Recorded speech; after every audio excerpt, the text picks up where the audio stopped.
La semana pasada, en lo que vimos, terminamos con una reflexión, ¿m? Y que nos invitaba a poner las cosas en su lugar, ¿m? Y la voy a leer porque este punto, que es el fruto del Espíritu, lo vamos a ver en dos partes. No sé si ocuparemos la hora, pero lo vamos a ver en dos partes para desarrollarlo, ya sea ocupemos o no el tiempo, pero será así. Dice, terminando lo que era el deseo y todo esto de hablar en lenguas, que como le decía, era como un deseo voraz, ¿no? Así, había que hablar de cualquier forma, pero dejando de lado lo que es realmente importante.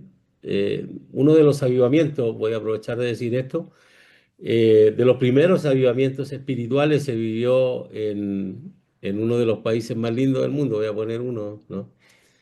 El de Chile en los comienzos del siglo pasado se vivió, pero fue producto de una búsqueda que hubo, fueron años que antecedieron a un deseo de santificación. Ellos entendieron la importancia de la santificación y producto de esto coincidió con las noticias venidas desde la India por una hermana, una monja, ¿no? Que no les duela esto, una monja que experimentó el bautismo del Espíritu Santo con la experiencia de hablar en lenguas. Ella en su monasterio, por ahí tuvo eso y le comentó a la esposa de un reverendo que había acá, evangélico, cristiano evangélico. Bueno, yo no, nunca he podido cuadrar el significado de esas palabras, ¿no? Pero yo sé que ustedes las entienden, no del lado protestante, pero suena peor eso. Entonces, encontró ella noticias desde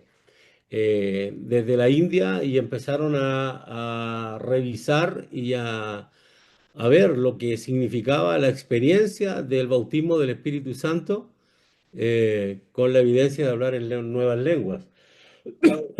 Después, también hay otros avivamientos por ahí que son los más reconocidos, pero comenzó esto bien temprano en el siglo en Valparaíso, y la experiencia principal fue la de buscar una vida santa. Entonces fueron ellos eh, eh, beneficiados o bendecidos por el Señor en este proceso de santificación de sus vidas. Lo que se vio ahí, se vivió, era que la gente recorría largas distancias para devolver lo que eh, no les correspondía, para pedir perdón por las cosas que habían hecho. Y así, era gente tremendamente de mal vivir, pero fueron tocados por el Señor y vivieron un avivamiento de santificación primero, donde ellos fueron muy responsables. Les digo esto porque nosotros hay momentos donde debemos entrar en la búsqueda, intencionalmente, en la búsqueda del Espíritu Santo con nuestra congregación. Más allá de lo que yo piense o deje de pensar, es algo que está ahí, que el Señor lo ofreció y que, bueno, si yo lo tengo, con mayor razón lo voy a poder, voy a querer desear que nuestra congregación o la que estamos por delante tenga esta experiencia, ¿no? Y si no la tengo, es un desafío poder buscarla, ¿no? Poder buscar esto. Sin embargo, como les digo, la importancia de la santificación, o sea, hoy en día nuestros púlpitos están llenos de muchas cosas, ¿no? Muchas sermones que no van a ningún lado, sin ninguna intención, y qué falta nos hace poder decir, buscar al Señor y decir, estos 2 años, o sea, estos próximos 2 meses, Señor, lo vamos a dedicar a hablar de santidad para que, como lo vivimos ahí en una experiencia en el retiro con las damas, primero Dios tiene que barrer para ocupar la casa, ¿no? Y a veces cuesta porque yo miro mi casa y digo, uy, está limpiecita, está bonita, ¿no? Pero el que sabe de verdad es el Señor. Entonces se dio esta situación allá por esos primeros años del siglo anterior. Y se vivió esto, el derramamiento del Espíritu, con unas grandes promesas para la nación, que Chile sería para Jesús, para Cristo. Y bueno, ha pasado el tiempo y todavía se recuerda esa explosión espiritual vivida en esos tiempos, tal como se vivió en Estados Unidos y en otras partes. Entonces, eh, después de esto es que cuando viene la experiencia del bautismo del Espíritu con la evidencia, lo enseñamos así en nuestra iglesia y en muchas otras partes de orden pentecostal wesleyano. O sea, a Wesley no le interesaba que la gente corriera y saltara. Wesley quería que fueran verdaderos cristianos, ¿no? Gente santa, gente de vida santa. Entonces... cuando termina esta parte de la evidencia de hablar en lenguas, dice lo siguiente y es lo que vamos a estudiar esta noche. Dice, en conformidad con el patrón bíblico en el libro de los Hechos, la Iglesia de Dios de la Profecía y otras iglesias de tradición de santidad pentecostal enseña que hablar en otras lenguas según el Espíritu da que se hable es evidencia inicial, o sea, observable, alguien tiene que verlo por otros del bautismo con el Espíritu Santo. Sin embargo, y esto es lo que me agrada porque eh, no digo que se haya añadido, sino que la comprensión bíblica ha llevado a poner las cosas en su justa medida. Entonces, sin embargo, esto no debe ser considerada, esta experiencia, ¿no? La de hablar en lenguas y eso, no debe ser considerada como una experiencia preponderante. O sea, si no tengo esto, me muero, ¿no? Hay otras cosas. Entonces, experiencia preponderante. El caminar diario y vivir en el Espíritu, según Romanos 8:1 al 14, continuará edificando el carácter cristiano, o sea, el fruto del Espíritu, y debe ser el deseo y práctica de todo creyente. O sea, hay algo que todo el mundo cristiano debe desear y es poder tener el carácter de Cristo, ¿no? El carácter cristiano. Eso es lo que debe ser porque eso es lo que nos va a llevar a una práctica cristiana, a una práctica de vida cristiana. Eso va a mejorar considerablemente nuestras vidas. Porque puede venir ese don, ese regalo y yo tener una vida desastrosa, pero lo que lo que nos invita es a tener conciencia de que esto es trascendente. Esto es trascendente. ¿Por qué? No quiero adelantar el fin, pero el Señor a nosotros no nos va a privar de la entrada al cielo si nunca hablamos en lengua.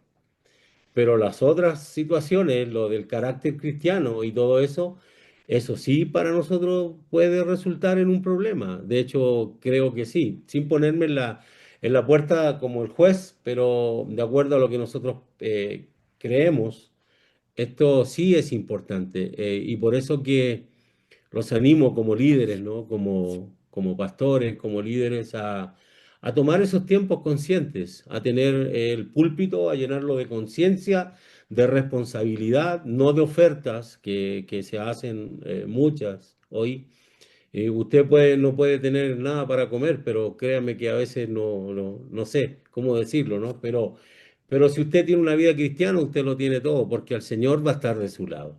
Pablo dijo, ¿quién nos separará del amor de Cristo? O sea, hambre, desnudez, todas esas cosas que son las faltas o sea, una denuncia de cosas que faltan, pero el Señor no se aparta de nosotros. Si la mesa está vacía, es difícil decir gloria a Dios, pero es lo que Él espera, ¿no? Que nosotros no pongamos el grito en el cielo contra eso, porque es una respuesta, la presencia del Señor es una respuesta a una vida santa. Por eso que muchos murieron como mártires, eh, desechando la posibilidad de renegar contra el Señor y manteniendo el nombre de Jesús en alto, porque entienden a partir de todas esas dificultades, se entiende que esta vida es pasajera, ¿no? Entonces, lo que quiero decir es que un corazón santificado va a desear siempre la presencia del Señor. Un corazón que no está santificado va a vivir siempre pidiendo perdón, buscando una oportunidad, iniciar de nuevo y todo eso. Por eso que, si se dan cuenta, nuestros grupos tienen esa dificultad, pero es porque no los llevamos a esa conciencia de santidad para que podamos desear muchas otras cosas como que hablaremos más adelante, ¿no? La venida del Señor. Qué maravilloso sería tener, yo estuve en una iglesia, ¿no? Ese es mi orgullo, una iglesia donde eran 15.000 personas cantando al Señor que viniera. Ustedes conocen allá, ¿no? La catedral ahí en J. Cuando cantaban un himno, la mayoría, los más jóvenes tenían como 70 años. Entonces, pero, ¿verdad? Y lo único que quieren ellos y lo único que por lo que peleaban en su vida era que el Señor regresara, ¿no? Hastiados de esta vida, cansados de la pelea, pero deseosos de encontrarse con el Señor. Entonces, todo esto lo produce una vida en santidad. Entonces, luego viene todo lo otro, ahora viene el proceso en donde entramos con el Espíritu de Dios. Y fíjese que es interesante todo esto porque debiéramos hacernos un examen. ¿En qué paso más? ¿Disfrutando mi vida espiritual o pidiendo perdón? Y uno ahí ya tiene más o menos respuesta de las carencias que tiene, ¿no? Si uno le tomara el pulso a la iglesia y uno tuviera esa conciencia de saber qué está viviendo la iglesia, ¿no? Porque a veces tenemos un canto bonito, por ahí lloramos y qué sé yo, nos vamos felices para la casa y nosotros nos sentimos felices si son receptivos a las cosas que yo digo, novedosas o qué sé yo, pero tomarle el pulso a la iglesia, si está viviendo feliz, una vida santa, o vive arrepintiéndose, o cosas de esa naturaleza.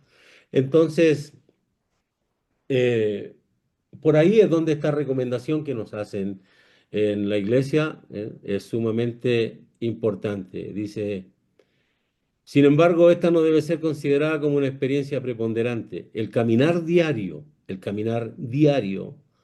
y vivir en el Espíritu continuará edificando el carácter cristiano y debe ser el deseo y práctica de todo creyente. O sea, esto es trascendental, el querer, y nuestra iglesia uno lo puede saber como líder, ¿no? Yo sé, más o menos percibo, ¿no? Que eh, ¿cuánto se llama? Percibo hacia dónde se están caminando los distintos lugares, uno lo puede ver, es mi obligación, ¿no? Percibir para dónde se están caminando nuestra gente. Entonces, lo primero que vamos a ver ahora en la parte uno es el fruto del Espíritu, ¿m? Que es el tema de ahora, el fruto del Espíritu. Eh, Vamos a dejar en claro, a modo de repaso, esto es, recuerden, el tema del Espíritu Santo tiene, ¿cómo se llama? Direcciones claves, concretas, ¿no? Primero es para magnificar a Dios, también profetizan, hay el uso privado, edifica el espíritu del creyente en particular. La profecía es el don más útil para la iglesia. Entonces, es lo que debiéramos encontrar con todas las dificultades que hay hoy día entre este mundo, ¿no? Entonces, no se debe impedir el hablar en lengua. La tradición de santidad pentecostal, de la que somos parte como IDP, enseña que el hablar en otras lenguas, según el Espíritu le da que hable, es la evidencia inicial del bautismo con el Espíritu Santo, observable por otro. Solo para repaso.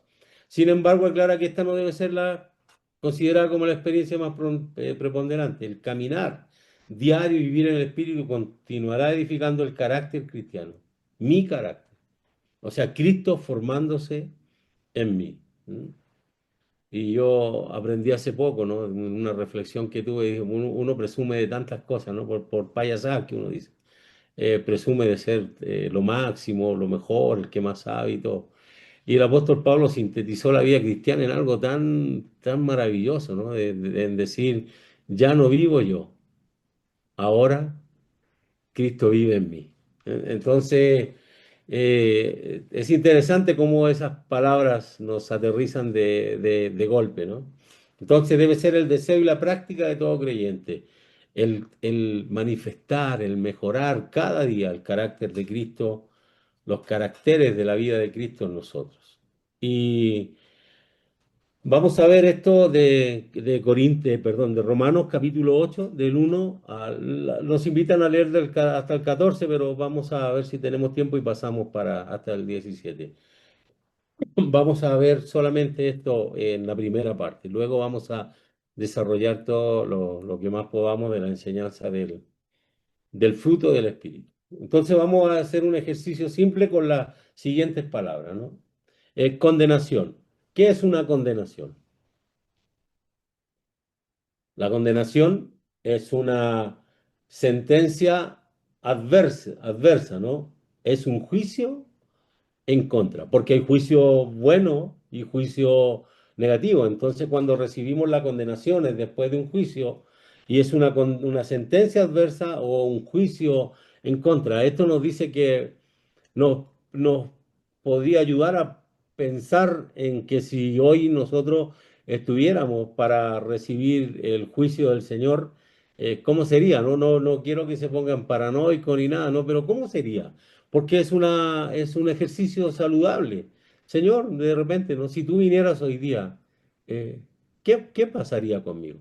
Yo no sé, ¿alguien que ha vivido eso? ¿Se ha preguntado, le ha preguntado alguna vez al Señor eso? ¿Ha hecho el ejercicio de ver qué pasaría y ha sentido el deseo de ser perdonado o siente que hay como una buena relación en esto, ¿no? Entonces, eso parte por ahí. Entonces, vamos a ver a quién se la escribe, ¿no es cierto? A los hermanos de Roma. Y para recordarle qué cosa, algo va a recordar. Entonces, en el capítulo 8 en el verso 7, perdón, vamos a ver desde el 1 en adelante, dice, ahora pues, ninguna condenación hay para los que están en Cristo Jesús. O sea, no hay nada que te condene.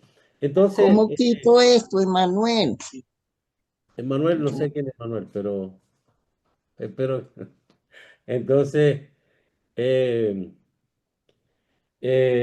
dice, es que yo soy muy disperso, entonces estas cosas me sacan de... entonces, eh,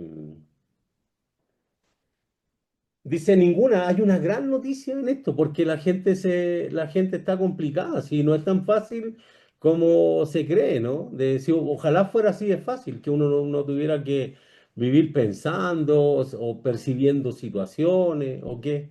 Entonces, saber que un día camina en una vereda, camina en la otra, nosotros como líderes a veces sentirnos, cuando le tomamos el pulso a nuestra iglesia, sentir que hemos sido uno incompetente, que nuestra gente no va para ninguna parte. Todo eso es difícil de vivir en el corazón, pero cuando se hace la otra parte es agradable, ¿no? Entonces, eh, la gente para la que se les escribe esto, en el capítulo 1 en el verso 7 dice, a todos los que estáis en Roma, amados de Dios, llamados a ser santos. Gracia y paz a vosotros de Dios nuestro Padre y del Señor Jesucristo. Entonces esta carta está esta epístola está destinada a resolver muchas situaciones para gente que ya tiene una consideración. Es gente que es amada por Dios, ¿no es cierto? Que está llamada a ser santa, o sea, que están llamados a ser puros en lo moral, perfectos, eso que a nosotros nos cuesta aceptar y que es una de las trampas que hemos eh, eh, acuñado con mayor facilidad, ¿no? Bueno, yo no soy perfecto, ningún ser humano es perfecto nos da como miedo eso, ¿eh? Que el Señor, eh, no sé, nos vea de esa manera, ¿no? Perfecto, sin mácula, con énfasis en lo interior más que en la muestra externa. O sea, interiormente es donde está nuestra demanda. Había un tratado, ¿no? El adorno interior y lo exterior había una de uno de los tratados antiguamente. Entonces, pero hay una tremenda noticia para esta gente. Ellos, los que fueron llamados para eso, en el fondo, si usted lo ve bien, eso se tiene que cumplir. O sea, yo soy llamado por Dios y soy llamado a vivir una vida santa, ¿no? Vivir eh, alcanzar un estado de perfección, una pureza moral, pero esencialmente lo interior, porque no es un problema de ahora, desde siempre es un problema endémico, ¿no? El hombre, la mujer preocupado de las cosas externas cuando... Santiago, por favor, no me escribas más que me distrae. Eh, entonces, todas esas cosas, ¿no? Pero hay una tremenda noticia. Y esto es lo que es agradable, de que nunca tengan la intención de quienes fueron inspirados por Dios y Dios mismo, ¿no? De escondernos las cosas. Entonces, la gran noticia, ¿cuál es? Y esto uno pudiera sintetizarlo rápidamente, ¿no? Y dice en el capítulo 8, el verso 1, dice, ahora pues ninguna condenación hay para los que están en Cristo Jesús. ¿Mm? Y si uno preguntara, yo preguntara hoy día, ¿ustedes son cristianos? Entonces, ¿cuál sería su respuesta? ¿Usted es cristiano? ¿Usted representa a Cristo? ¿Cristo se representa a sí mismo en usted? Cambien la cara, por favor, que se pusieron muy tristes, ¿no? Muy serios. Entonces lo que dice es ninguna condenación, no hay nada, no hay nada, ninguna, no debe haber ninguna. Por eso que mi texto favorito es ese, de viene el príncipe de este mundo y entre él y yo, Jesús lo dice, entre él y yo no hay nada, no hay nada. Y eso es extraordinario, eso, y ese es el desafío para nosotros. Tenemos que alcanzar este estilo de vida, de que no haya nada en lo que el infame pueda reclamar sobre nuestras vidas. Nada, absolutamente nada. Pero la gente se las arregla para vivir con un montón de diferencias, con odiosidades y con una serie de cosas, pero eh, están en un serio problema a la hora de tomar este texto en serio, ¿no? Porque no debe haber ninguna condenación para nosotros, o sea, no debe haber ninguna, no sé quién estudió leyes por ahí que está, entonces no debe haber nada, nadie, ¿no? Entonces, es tan fácil decir, no, que Jesús murió por nosotros y la doble imputación y una serie de cosas, pero esto es para mí. Yo no, yo sé que usted lo entiende para usted también, pero es para mí. No debe haber ninguna condenación para mi vida. Y lo único que me condena a mí son las fallas, las faltas, el pecado. Eso me condena. Lo otro no. Entonces, no debe haber nada que a mí me condene. Y yo no debo vivir de manera paranoica, pero revisando constantemente mi vida, que era una de las cosas que el apóstol Pablo hacía, ¿no? Él decía, yo pongo constantemente mi vida, mi corazón, a la luz de Dios, porque el corazón es sumamente engañoso, ¿no? Nos engaña, pero Dios nos dice, tráeme tu corazón y ponlo delante de mí, ¿no? Yo voy a darle una revisadita. Entonces, el tema es, dice, ninguna condenación. Ahora pues, ninguna condenación, no hay sentencia adversa o juicio contrario. Entonces, ¿cuál es la condición de este beneficio? El no tener ninguna condenación. Y para esto, mire, la única forma de entenderlo es que lo hayan metido preso y lo hayan metido ahí sin usted ser culpable, pero sabiendo que la justicia humana es asquerosa, que es corrupta y todo, en todas partes. Entonces, y usted está en peligro de ser. Una vez me pararon unos policías y yo los insulté allá en Chile, le dije algunas cosas, no groseras, no, pero un insulto, que a mí me salen bien. Entonces me dijo, ¿y qué pasa si te pongo esto? Ellos andan preparados para ponerle una bolsa de droga a uno en un bolsillo y le dicen, tú eres traficante y lo meten preso y sáquelos de ahí. Entonces, es vivir esa instancia, pero esperar que ese sonido, ¿no? Suene así, inocente, es algo extraordinario. Entonces, no hay ninguna condenación, pero para esto, para que no haya ninguna, porque esto no es para nosotros, ¿no? Los que tenemos este pensamiento, no es una cosa de chipe libre, ¿no? No, yo soy cristiano y da lo mismo lo que haga. A veces, inclusive yo teniendo este pensamiento, cuando veo que la gente no responde o yo no respondo a las demandas divinas, uno se siente horrible, no se siente pésimo. Entonces hasta ahí nomás llega, cuando en lo práctico es donde esto se muere, ¿no? Cuando mi conciencia me dice, no estás en lo cierto, estás en serios problemas. Entonces lo otro es una invitación a cauterizar la conciencia, a hacer un muro tan grande intelectualmente que sea inexpugnable para el espíritu, o sea, no lo dejo entrar, porque él me va a traer problemas. Entonces, ¿cuál es la condición de este beneficio? De no tener ninguna condena, es estar en Cristo Jesús. Eso es lo único que a nosotros nos libera de cualquier tipo de condenación, estar en Cristo Jesús. ¿Y quiénes son los que están en Cristo Jesús? Y aquí ya se empieza a vivir, ¿no? A ver esto, a desarrollar. Los que no andan o que no viven conforme a la carne. ¿Mm?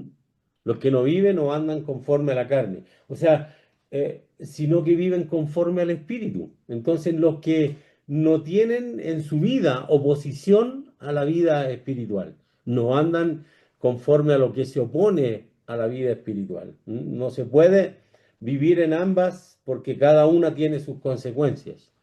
No sé si ustedes están de acuerdo, yo creo que sí, ¿no? Que la consecuencia después de 2000 años, la consecuencia del pecado sigue siendo la muerte, la separación de nuestro Dios. Entonces, pero ahí, y Pablo le escribió a los de Roma, le dice, pero para los que están en Cristo, los que viven en Cristo, para ellos no hay forma de separarlos de Él, ¿no? No hay nada que los condene. Entonces, lo que sí es importante en esto, bueno, todo es importante, pero tener conciencia de que yo debo vivir, debo manifestar el fruto del Espíritu, lo debo manifestar en mi vida. Entonces, porque no se puede vivir en ambas veredas. Hoy día se las han arreglado, ¿no? El mundo cristiano se las ha arreglado para vivir en ambas veredas, ¿eh? No sé cómo lo hacen, ¿no? Tiene que haber un trabajo de conciencia muy, muy profundo en la gente que los escucha para que puedan hacer una doble vida, ¿no? Entonces, esto necesita que Dios intervenga, ¿no? Por el mal del hombre. Dios lo hizo así desde el comienzo, por eso que esto es preocupante a veces, porque el Señor, Dios vio el comportamiento del ser humano y la verdad que era malo. La sentencia de uno de los salmos se lee, no hay ni siquiera uno que busque a Dios y que haga el bien, ni siquiera uno, ¿no? Puede parecer exagerado, pero es la conducta del ser humano, lejos de Dios, y no hay ni siquiera uno que busque a Dios. Entonces él tuvo que traer la ley para poder descubrir el pecado. Esto no debemos olvidarlo, ¿no? Entonces la ley descubrió, trajo a flote el pecado y la ley le dio poder al pecado. Y el pecado trajo la muerte y le dio poder sobre el ser humano.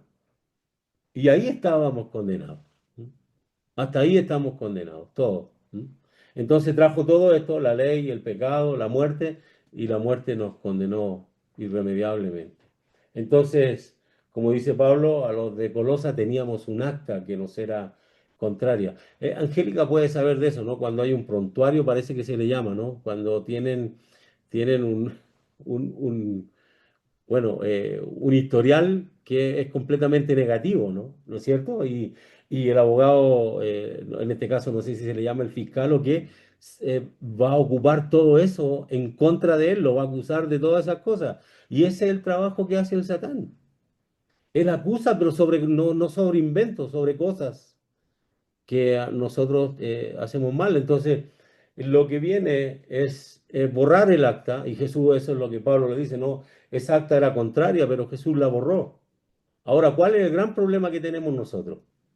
Esa hoja, Angélica, esa hoja que es en blanco, por el sacrificio de Cristo es borrada, pero ¿cuál es el gran problema para nosotros? Es mantenerla en blanco. Es mantenerla en blanco, ¿no? Y vivimos, por eso que vivimos más pidiendo perdón que disfrutando de una vida espiritual, óptima, saludable, perfecta delante del Señor. Entonces, tenemos problemas con nuestros pensamientos, con nuestros deseos, con lo que hablamos, con una serie de cosas. Entonces, pero esto es algo para que una iglesia sea perfecta, tiene que partir por uno, ¿no? Una persona tiene que decidir, yo voy a tener conciencia de lo que significa mi vida santa a partir del sacrificio de Jesús. Qué agradable. Yo sé que han vivido esto, pero necesito preguntarlo. ¿Cómo se han sentido cuando no hay nada de lo que el Satán acuse? ¿Le ha pasado? ¿Le ha pasado a alguien que ha sentido un día feliz? Dice, puedo dormir en paz, si viene el Señor no tengo problema y no, insisto. Pero no es que vaya a depender de eso, no me atrevo porque ese es un juicio del Señor, no es nuestro, ¿no? Y Dios ve así, no ve como nosotros, que nosotros vemos así. Entonces, pero ¿verdad que se siente agradable tener paz con Dios? Saber que pasé un día y no tuve dificultades, no tuve dificultades. Y después, cuando tienen los otros días malos, uno dice, qué idiota, ¿cómo pude haber caído en esa cuestión tan, una bajeza, ¿no? Una cuestión tan simple, pero trae tantas malas consecuencias. Entonces, eh, la solución propuesta desde los tiempos es librar al hombre del pecado y de la muerte. El pecado nos vuelve pecadores, obviamente. O sea, gente que se aparta de la ley. Y gente que dice que no tenemos que cumplir la ley, pero vamos a ver la importancia de tener, insisto en esto, conciencia de que la ley está para cumplirla y que si el Señor la cumplió, no significa que usted y yo no tenemos que cumplirla. Nosotros tenemos por ahí, tenemos nuestra responsabilidad, ¿no? Entonces no podemos volvernos antinomianistas o antiley, ¿m? Merecedores de muerte. No, eso no puede ser nuestra mirada. Entonces, ¿qué nos libró de esto? Y en el verso 3 dice, porque lo que era imposible para la ley, por cuanto era débil por la carne, Dios enviando a su Hijo en semejanza de carne, de pecado, y a causa del pecado, condenó al pecado en la carne. Entonces, miren qué interesante es esto, ¿no? Eh, él condenó el pecado, o sea, la sentencia es contra el pecado no tiene, fue eliminado todo su poder en la vida de Jesús. Jesús con su vida eliminó la potencia que le había dado la ley al pecado, ¿no? Darle después el pecado, darle a otro amigo, ¿no? A la muerte y todo. Y Jesús condena con su propia vida, condena el pecado, ¿no? La condena del pecado en la persona humana de Cristo, quien cumplió la ley y nos trasladó ahora la ley del Espíritu por medio de su sacrificio. ¿Mm? Él lo condenó. Usted, una pregunta obvia, ¿no? ¿Por qué la muerte no lo pudo retener? Porque no pecó. porque no tenía Entonces, condena. exacto, no lo pudo, no había forma de condenarlo, porque el Señor es santo. Entonces, pero él cumplió toda la ley. El problema del hombre era que si fallaba en una, fallaba en todas, pero el Señor no falló en ninguna. Y recuerdan el hijo pródigo, o sea, no el hijo pródigo, perdón, el joven rico cuando le dice, lo quiere contratar, maestro, hagamos una clase por aquí en la calle, a ver, cuéntame, ¿qué debo hacer para heredar la vida eterna? No, hacer esto, haz lo otro y esto. No, eso lo he hecho siempre. Y el Señor le dijo, bueno, te falta una cosa, ¿no? Vende lo que tienes y compártelo con los pobres. Y hay tantos principios que uno no necesita que tengan un nombre, son principios humanos de Cristo, el compartir, la igualdad y todas esas cosas. Él vino por salvación y ¿cómo se fue? ¿Cómo se fue, Diego? Él le dijo, ¿qué debo hacer para heredar la vida eterna? ¿No es cierto? Y Jesús le dijo, lo has hecho perfecto, pero te falta una cosa. Anda y vende lo que tienes y compártelo con los pobres. ¿Cómo se fue él? Autocondenado, tal vez. ¿Y qué sentimientos lo invadieron? De tristeza, ¿no es cierto? Entonces hay muchas cosas que él se condenó solo. El Señor no tuvo que condenarlo. Él se condenó solo por simplemente no entender la vida, no entender la vida desde el punto de vista de Jesús. Y los cristianos, si hay algo que nos cuesta, es entender la vida desde el punto de vista del Señor. Porque por eso Él dijo, yo soy la verdad, yo soy la verdadera manera de vivir de un ser humano. Y en base a eso Él nos va a medir. Por eso es la importancia de lo que nosotros no podemos hacer solos, pero si dejamos que el Espíritu se forme en nosotros, forme nuestro carácter cristiano, el carácter de Cristo se forme en nosotros a través de esta experiencia con el Espíritu, nosotros debiéramos entender mejor que nadie la vida y comprenderla. Y nos cambiaría todas las cosas. Y esto es súper difícil, ¿no? A veces, porque, por ejemplo, para mí que ya estoy viejo, y bien viejo, se me hace más fácil, ¿no? Entender la vida porque ya vengo de vuelta. Sin embargo, ustedes, los jóvenes, lo he dicho, ustedes van hacia arriba todavía. Todavía no encuentran ese punto de inflexión donde la vida los hace ponerse más serios, entender de mejor manera, ¿no?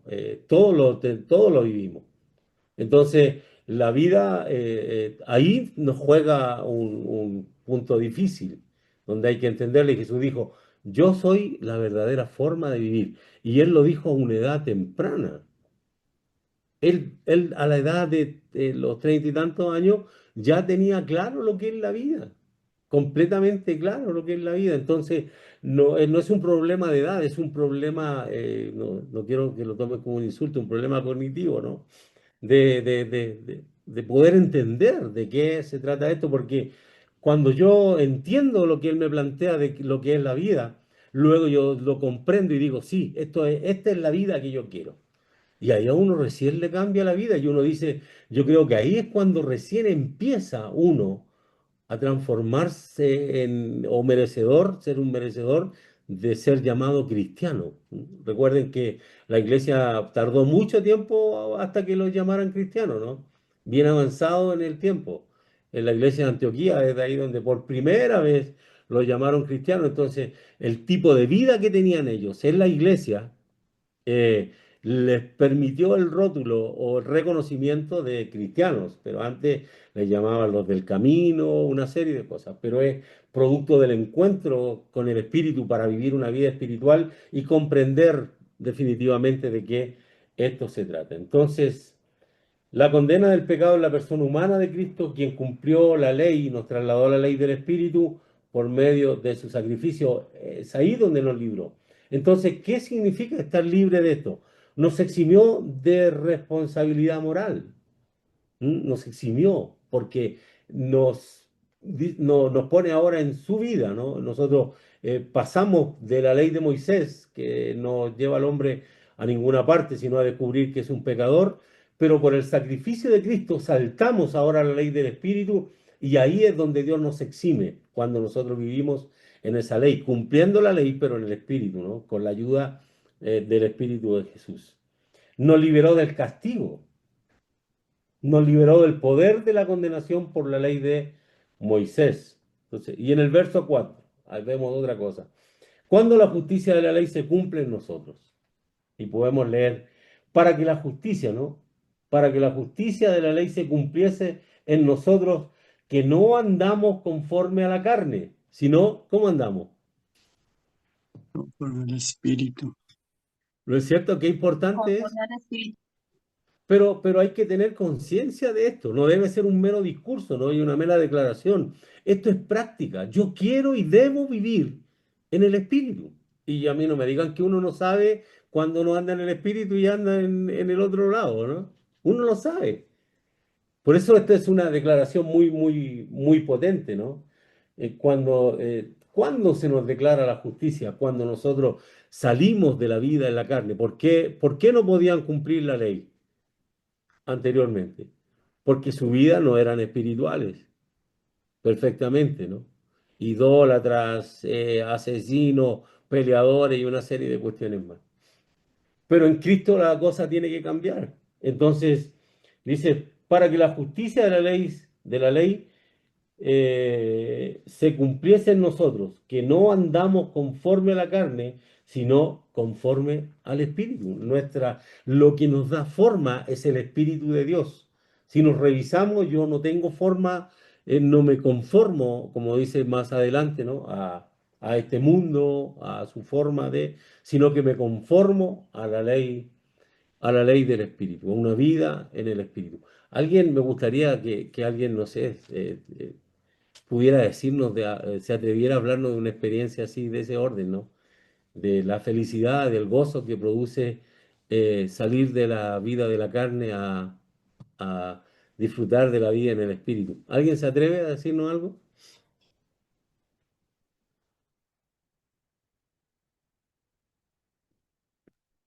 Pues yo opino que cuando vivíamos en la carne, No, no, no, en pero hable de nuestro, título personal. Eso es lo que nos da, le da valor al testimonio, ¿no? cuando andaba yo en la carne, sentía que los placeres de la vida eran buenos, pero eran solamente temporales. Pero cuando el Señor empieza a transformar mi vida y me bautiza y me sella con su Espíritu Santo, empiezo a ver la vida de otra manera y vive uno con ese gozo pese a las dificultades y pues a las cosas que Dios le permite pasar a uno para edificarlo aún más. Y ya no es ese dolor como cuando estábamos en el mundo, sino es una esperanza divina en que estamos con el Señor Jesús y que pues lo tenemos todo. Es una, verdad que es una declaración bonita, pero en la práctica no es tan así, ¿no? Pero una bonita O por rato declaración. flaquea. Sí, sí, por eso, pues yo sé que es así, ¿no? Porque yo le preguntaba si alguien se atrevía, pero era para decir, bueno, aunque de repente hay decae, vienen desánimo y una serie de cosas. Y por eso la necesidad de sacudir, que el espíritu lo sacuda a uno de nuevo. Pero gracias, hermana Ingrid, eh, por su valentía en hablarnos de esto, ¿no? Entonces, luego, ¿cómo se identifican estas acciones en las personas? ¿El vivir en la carne o vivir en el espíritu? ¿Cómo se identifica? Entonces, fíjense que lo importante de esto. Porque los que son de la carne, ¿qué hacen? Lo del mundo. Y que no, aquí, si aquí. Piensan en las cosas de la carne. Solo piensa en las cosas de la carne y a mí no me digan que uno no se da cuenta, ¿no? Y cuando no, y tiene que pelear con esas cosas y vienen y vienen y vienen y vienen y bueno, ya dice ya. Igual que con Caín, ¿no? Cuando dice, el Señor le dice, o sea, Dios le dice, ¿por qué te enojaste tanto, te calentaste tanto, tu cara está roja de rabia, ¿no? Entonces, porque me pareció mal que a Dios no le agradara la ofrenda que él le llevó.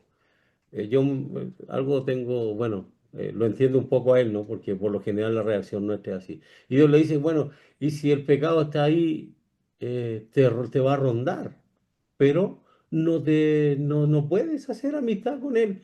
Tú tienes que enseñorearte sobre él y desde el comienzo está establecido así, ¿no? Porque los que pecamos, por lo general le echamos la culpa al otro, ¿no? Rara vez uno dice no, fue mi culpa y esto y lo otro, ¿no? Hay que tener los pantalones bien amarrados y la falda bien puesta, el vestido bien puesto, ¿no? Para decir eso. Por lo general, el 100% le echa la culpa a alguien, no quiere asumir su responsabilidad. Dice, no, fue por esto. Busca un montón de atenuantes, ¿no? Un montón de cosas para poder despegarse de su responsabilidad. Pero la verdad es que esto es producto de uno no se levanta y dice, oye, el día está, pero espectacular para pecar. ¿A alguien le ha pasado así? Dice, oye, qué lindo que está el día para pecar. Eso no pasa. Son los pensamientos que empiezan a tomar forma en nuestra parte espiritual, ¿no? Empieza a funcionar todo en favor de eso, la imaginación. Y ni hablar hoy día, pues, ¿no? Hoy día todo este tema de las redes y cuánta cuestión, lo más que desarrollan es la perversa imaginación del ser humano. Entonces, él dice, porque los que son de la carne piensan en las cosas de la carne, pero los que son del espíritu en las cosas del espíritu. Ahí se manifiesta y eso es lo que yo tengo que ver, revisar. Mire, hay gente, bueno, en nuestra iglesia también tenemos algunos que son, que tienen unas patologías, ¿no? Como que saben, quieren saber lo que piensa la gente, ¿no? Y andan así como hurgueteando en la gente, así, ¿no? El que sabe es uno. Por eso esto es una responsabilidad personal. Yo partí con él solo, arrepintiéndome y confesando mis pecados. delante de 15.000 personas, armé un escándalo porque era horrible la sensación que produce el espíritu cuando le dice lo malo que uno es. Pero después soy yo el responsable. Hay gente que, cuando digo que andan con esas cosas raras, ¿no? Y uno está buscando que el Señor lo perdone y ellos vienen con otras cosas, ¿no? Dios te quiere para todas esas cositas. Dios te quiere para grandes cosas y vaya a recorrer el mundo, vaya a conquistar Europa y cuántas cosas. Como, me dan ganas de decir nombres, pero no lo puedo decir porque Dani está grabando, ¿no? Teníamos un pastor en el norte allá en Chile que decía que el Señor le decía internacional, internacional, que lo iba a llevar para todos lados, para puro pasear. Entonces, pero lo que quiero decir es que hay tanta cosa, tanto invento, y Dios nunca anda con esas situaciones, no. Dios nunca juega eso, y sin embargo el Evangelio o la práctica de la iglesia se ha vuelto un juego donde la gente disfruta, no sé, diciéndole cosas a la gente, pero fíjense en esto, tiene que ver con el pensamiento. Y mi pensamiento, yo no sé si a Angélica le debe pasar, ¿no? A veces debe descubrir lo que está pensando Diego, ¿no? Pero pero es una situación, es una situación rara, ¿no? Ella no podría vivir en paz conociendo el pensamiento de Diego, ¿no? Entonces, o no, pero digo yo, o viceversa, ¿no? Bueno, no estoy acusando de nada, digo simplemente que uno con suerte puede vivir con lo de uno. Si ustedes no pueden llevar, ni yo tampoco, las situaciones de otros, ¿no? Ya uno con la de uno está listo. Entonces, por eso que nosotros nos volvemos a esos receptores que inmediatamente tienen que descansar en el Señor. Los que se torturan solos son los que hacen propio las situaciones de otra persona. Entonces, si sonó feo, me disculpan, ¿no? Pero era una forma de graficar solamente. Yo no sé lo que piensa Diego. Entonces, pero tiene que ver con eso, con los pensamientos. O sea, si yo estoy en la carne y no estoy en el espíritu, ¿se dan cuenta de que aquí no hay término medio? ¿Se dan cuenta de eso? O estamos en un lado o estamos en otro. ¿Y cómo se las arregla la gente hoy para estar en los dos lados? Entonces, por eso que como pastores o como líderes tenemos que tomarle el pulso a nuestra iglesia, ¿por dónde anda? Porque el que está en el otro lado, que no es del espíritu, va a saltar igual que el que está en el espíritu. Va a decir las mismas cosas porque se las aprende. Va a cantar, yo no sé, una serie de cosas. Pero hay que poder tener esa capacidad de discernimiento espiritual para poder verlos a ellos y hacia dónde hay que encaminarlo. Y la única opción es encaminarlo a que toda su mente, como dice Pablo ahí, el pensamiento de Jesús es completamente espiritual. Y hacia allá tenemos que llegar. Es un tremendo desafío, ¿cierto, Pastor Carlos? Un desafío que nuestra congregación llega a pensar solo en Jesús, llega a tener solo pensamientos espirituales. ¿Verdad que es un desafío? Sí, pastor, gran desafío. Sí, y es un tremendo desafío porque el primer desafiado soy yo. Por eso que es un tremendo desafío, porque el primer desafío es el mío. Tú tienes que pensar, como pastor, tú tienes que pensar en las cosas espirituales y eso te va a permitir llevar a la gente a la espiritualidad. Y entonces cuando ya uno es viejo, ¿no? Como yo y como algunos de nosotros acá, uno llega a los más jóvenes se ríen, pero nosotros sabemos de qué hablamos. Entonces, cuando uno llega a un templo y ve el culto, el desarrollo del culto y dice, no están pensando en el Señor. Pensar en su venida es espiritual. Pensar en su regreso es espiritual. Pensar en mirar 2000 años atrás para verlo a él crucificado es espiritual. Verlo a él levantado por el poder del Espíritu, ¿no? Por el poder del Espíritu Santo es espiritual. Verlo a él ascender es espiritual. Y en esas son las cosas que nosotros debiéramos estar pensando, pero no, insisto, nuestros púlpitos, no estoy identificando a nadie, pero los púlpitos hoy en día se han llenado de un montón de otras cosas que son de verdad carnalidad. O sea, que son pensamientos de la carne, porque nosotros elementalmente pensamos pensamientos de la carne para el hombre, o imaginarse una mujer desnuda, o para la mujer que alguien le diga algo bonito, no sé, no. Hay pensamientos carnales que son todos los que nos separan del pensamiento que nos acerca a Cristo. ¿Mm? Y, y de repente lo logramos, ¿no? Tenemos esos cultos extraordinarios, maravillosos, donde el Espíritu nos visita, pero es el premio a estar en el pensamiento. Entonces, cuando yo termino eso, es cuando entiendo esto: ninguna condenación hay para ti, porque estás en mí. ¿Se entiende esto como debemos verlo individualmente?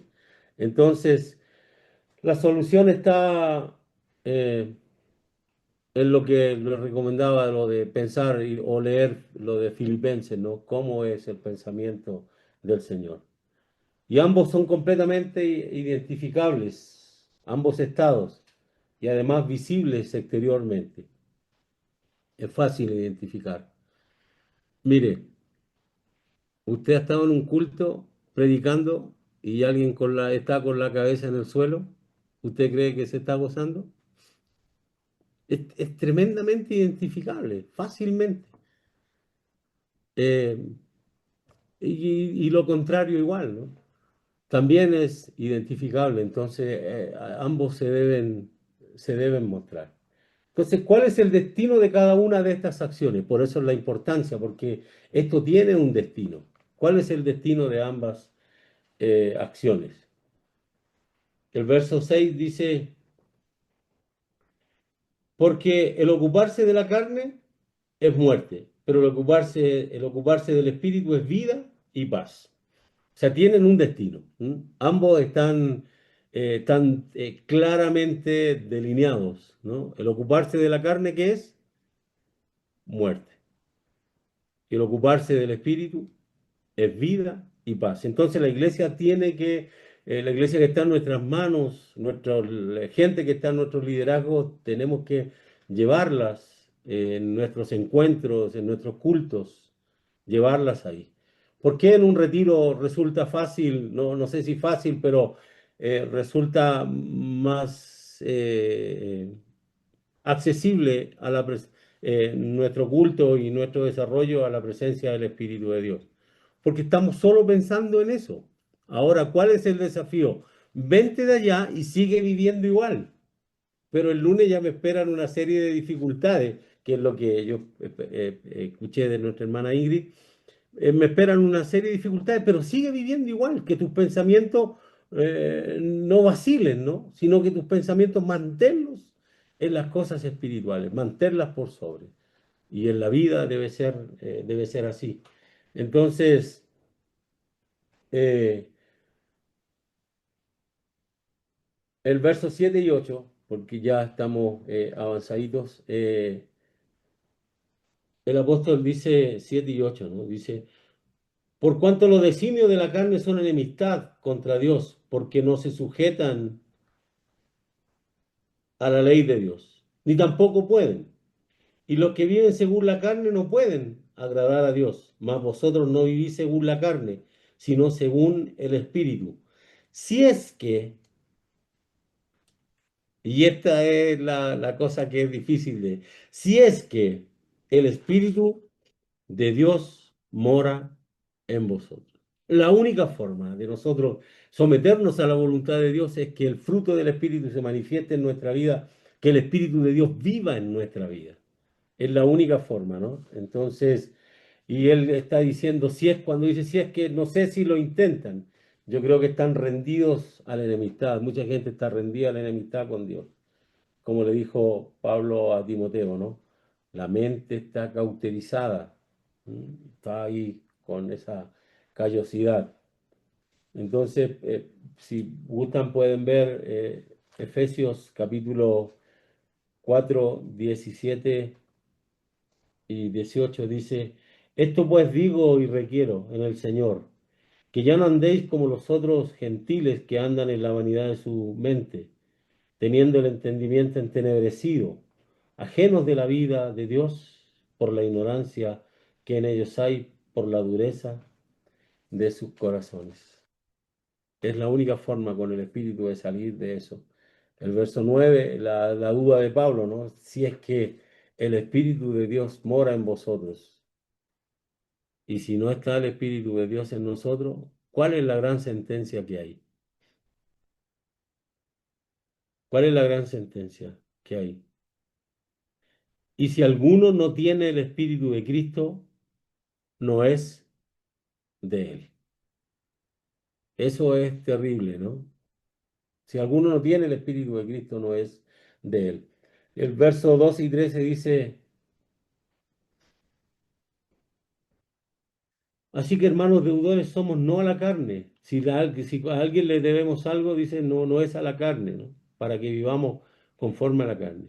Porque si vivís conforme a la carne, moriréis, mas si por el Espíritu hacéis morir las obras de la carne, viviréis. Porque todos los que son guiados por el Espíritu de Dios, estos son hijos de Dios. Pues no habéis recibido el espíritu de esclavitud para estar otra vez en temor, sino que habéis recibido el espíritu de adopción por el cual clamamos: Abba, Padre. Para allá apunta el asunto. Si no tengo el espíritu,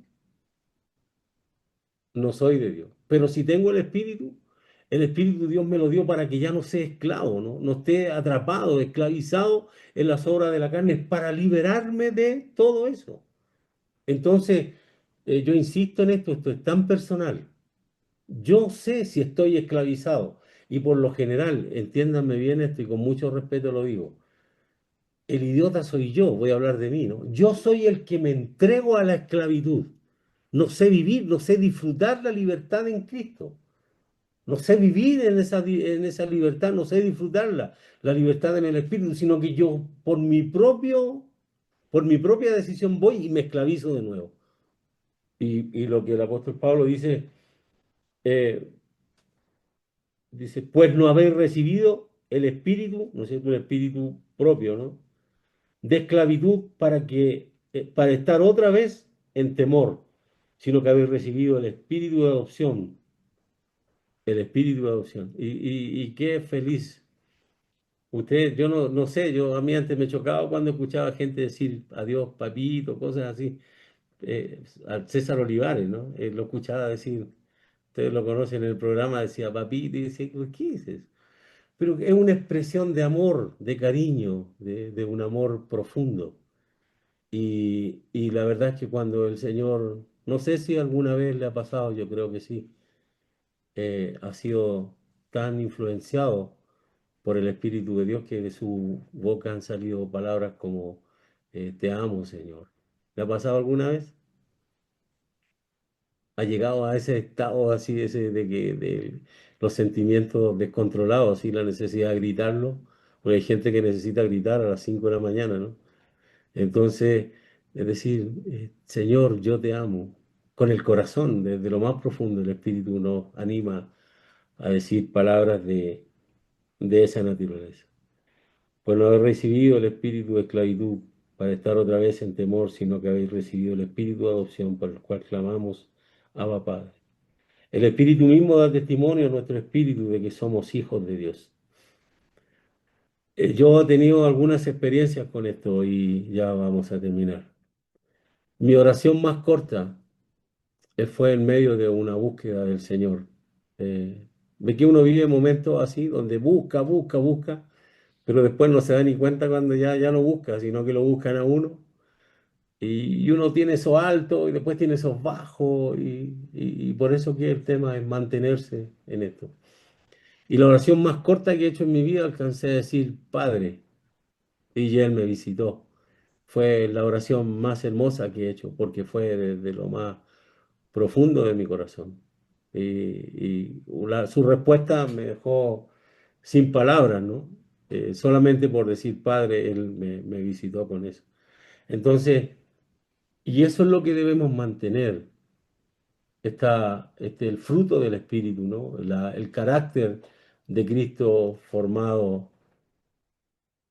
Yo les digo, si el Señor no hubiese sido quien fue mientras estuvo acá, ¿ustedes creen que Dios habría inventado el haberle dicho, tú eres mi hijo amado? ¿Él habrá inventado eso o tenía razones para decirlo?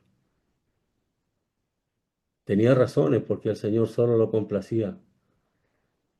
Y ese es el desafío nuestro. Y no hay términos medios. O vamos a complacer al Padre o vamos a complacer nuestra carne?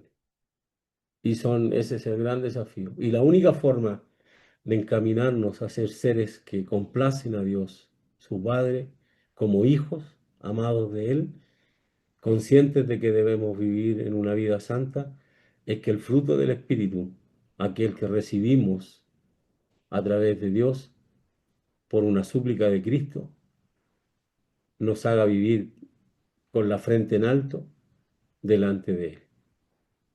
Esa es la primera, esto es lo que hemos visto de la primera parte. Ya vamos a entrar después la próxima semana en la segunda. Y,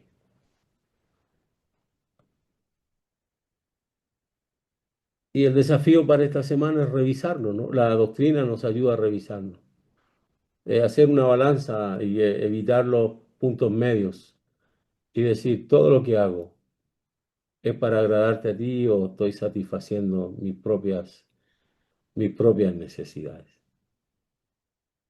Entonces, para desear las cosas espirituales o lograr desear las cosas espirituales, para hacer eso primero hay que dominar los malos deseos. Hay que dominarlos, ponerlos bajo sujeción. Y no hacerlo es un engaño terrible. Yo puedo predicar siendo un carnal. Yo puedo supervisar siendo un carnal hasta que me pillen. Yo puedo pastorear siendo un carnal, no teniendo estas cosas. Yo puedo ser un líder carnal. Puedo serlo, pero no va a ser provechoso. Ni para mí ni para nadie que me escuche. Porque no voy a poder hablar con absoluta moral y libertad. Entonces, ¿qué nos ha dicho todo este rato la epístola de Pablo a los hermanos de Roma? Amados por Dios, llamados a ser santos. Y usted y yo creo que deseamos ser santos, ¿sí o no? Quiero ver las reacciones. Queremos ser Amén. santos, ¿sí? ¿Verdad Amén. que sí? Sí, queremos, yo sé, sí, todo lo queremos, pero tenemos que dejar que el Espíritu esté en nuestra vida. Si el Espíritu no está en nuestra vida, todo lo podemos hacer carnalmente.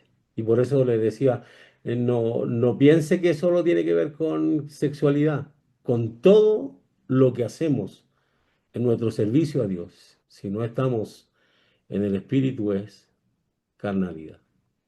Y hoy día lo que más prolifera en las congregaciones, lamentablemente es así, es lo menos que les importa guiar a la gente a Jesús para dejarlos listos. El desafío para los líderes de jóvenes es dejar listo, tener listo a los jóvenes para un encuentro con Jesús si Él viene. Es tremendo, ¿verdad, Diego y Angélica? Pero ese es el desafío, tener a la juventud de la IDP en Colombia, tenerlos listos para que si el Señor regrese en este tiempo, ellos estén listos para partir y que no haya nada que los condene, que no haya nada que los condene. Entonces los procesos de formación espiritual, esas cosas no son atractivas, pero son tan necesarias, tan necesarias. ¿Mm? Entonces, hacer conciencia a través de los cantos para los que son líderes hacer conciencia del que entre el regreso de Jesús y mi conversión, esto está ahí, está siempre bajo presión. Toda mi mente debe estar puesta en esto. Él va a regresar y yo debo estar listo para eso. Entonces, canto de eso. Pero si yo, nosotros, la teología nuestra la cantamos, ¿no? Pero si yo no estoy pensando en él y canto otras cosas que son bonitas, son divertidas, pero no me ayudan espiritualmente, no ayudan a mi pensamiento, no me llevan a pensar en que él va a regresar, en que él demanda una vida distinta de la que estoy llevando. Entonces, le hablo a ustedes porque sé que me entienden. Bueno, los demás también, ¿no? Pero tenemos tremendo desafío. ¿Verdad, Carlos, pastor? Que tenemos tremendo desafío como pastores de tener a la gente ahí, lista para el regreso del Señor, lista para el regreso de Jesús. Entonces tenemos que ser intencionales con este asunto.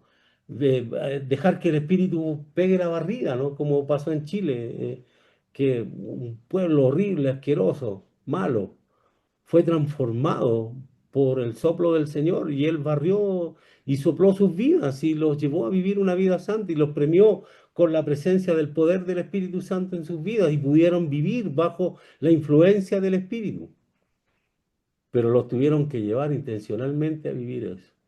Entonces, lo que quiero decir con esto es que hay que tener valor para revisar. A mí me gusta, Aldo sabe cómo hablamos, ¿no? Hablamos duro no, ¿cuál es la intención de esto? ¿Qué vamos a hacer? Hay que tener una intención en esto. ¿Para dónde vamos a encaminar a la gente? ¿Hacia dónde caminamos con ella? Y la demanda personal y la demanda como líderes es que la gente manifieste el fruto del Espíritu en su vida. Tremendo desafío, pero yo sé que si Dios nos llamó es porque confía en que nosotros podemos guiar a la gente. Lo único sería que a mí no me interese la vida espiritual y me interesen otras cosas, ¿no? Que esas son las carnalidades, otras cosas. Me interesan otras cosas, enseñarle a la gente a discutir y cuántas cuestiones así. No, lo importante es esto. Y por esas cosas nosotros vamos a tener que dar cuenta, porque hablando ahora entre líderes, vamos a tener que dar cuenta qué hicimos con la gente que Dios nos puso en nuestras manos. Por eso yo digo, hay gente que son igual que Eliseo, ¿no? Piden liderazgo y cosas así, no saben en lo que se meten. Es una responsabilidad maravillosa. ¿Verdad que, Carlos, o Pastor Camacho, ver a alguien que ha arrepentido, que se vuelca al Señor, ¿verdad que produce un gozo increíble? Sí, Amén, pastor. Amén. sí. Y de eso se trata, de que nosotros revisemos, paremos, ¿no? Eh, eh, Como lo que había de los trenes antes, decía viene el tren, pero decía, pare, mire y escuche, no llegue y pase. Cada cierto tiempo tenemos que parar, hacer un punto de encuentro ahí con el Señor, con la iglesia. ¿Para dónde vamos caminando? ¿Para dónde vamos? ¿Para dónde vamos a apuntar ahora? ¿Estos meses de qué vamos a hablar? Oye, digo, meterse unos 6 meses con el Señor hablando y orando por santidad, o sea, 6 meses después esa iglesia va a ser tremenda, ¿no? Ahí es donde hay unción en una vida santa. Ahí es donde hay respuesta y respaldo del Señor en una vida santa. Ahí es donde se manifiesta el Espíritu del Señor. Así que un gran desafío para todos nosotros, ¿no? Primera parte la concluimos. ¿Mm? Y bueno, eh, no juegue con fuego. Yo me lo digo a mí mismo siempre, no juegues con fuego porque te vas a quemar. No juegues con fuego. Ponte serio y haz lo que el Señor quiere. Padre, gracias te damos, muchas gracias, mi buen Señor, por este tiempo que hemos podido reflexionar en tu palabra, Señor, en la primera parte, en lo que se les escribió a nuestros hermanos de Roma, en la importancia de tener conciencia de vivir una vida en el Espíritu, Señor, que no se puede improvisar, que no se puede imitar, que es una vida natural, Señor, una vida libre. Y qué bueno es practicar, Señor, este tipo de vida en tu espíritu, de sentirnos libres, que ya no somos esclavos de ninguna forma de vida, Señor, que somos libres para decidir, que tenemos poder para decidir, que tenemos una motivación, una influencia increíble de tu espíritu, Señor, para ayudarnos a tomar buenas decisiones en nuestra vida. Y también una ayuda de su parte para poder sostener los logros, los avances de nuestra vida espiritual. Porque es grato, Señor, avanzar. Es grato ver, Señor, que no somos niños fluctuantes, sino que somos seres responsables, seres maduros, Señor, que tú puedes confiar en nosotros y que disfrutamos de la vida, Señor, de tu Espíritu. Quiero orar por nuestros templos, Señor, no por lo físico, sino quiero orar por la iglesia, Señor, en todos nuestros lugares de congregación, para que tu presencia sea algo valorable, Señor. Que dejemos de entretenernos nosotros y entretener a nuestra gente con cosas llamativas, Señor. Tu evangelio es simple, pero es poderoso. La palabra que vino del cielo es potente, es transformadora, no es deslumbrante. Es una palabra potente que cambia el destino de las vidas. Ayúdanos a tener, Señor, esa conciencia de que nuestra gente debe vivir manifestando una vida en el Espíritu para que nuestros cultos dejen de ser bonitos y tengamos cultos realmente espirituales, donde tu presencia se manifieste, Señor, sin que tengamos que inducir nada en los corazones de la gente para que lloren, para que levanten las manos, para que sonrían, para que se abracen, sino que sea, Señor, la presencia de tu Espíritu legítima, genuina, real, la que transforme, Señor, nuestras comunidades para que los que llegan a visitarnos, Señor, puedan ver que tú estás ahí, que no basta con una sonrisa o un buen abrazo, sino que necesitan encontrarte a ti en medio de nosotros. A ti, Señor, caminando y revisando el accionar de nuestras vidas en la iglesia. Así tú lo escribiste, Señor, que tú eres quien camina todavía en medio de tu iglesia. Y por amor, Señor, te ruego que sigas caminando y que camines, Señor, en medio de nuestros cultos. Que si necesito conocerte, independiente de mi rango, Señor, que tú te des el tiempo para darte a conocer en mi vida, Señor, para poder relacionarme con tu Santo Espíritu, para que Él forme mi carácter, Señor, que me prepare para el día en que tú vendrás y te tomarás a ti mismo, Señor. Y ahí no tendré a quien mirar, a quien culpar, sino que tendré que mirarte a los ojos.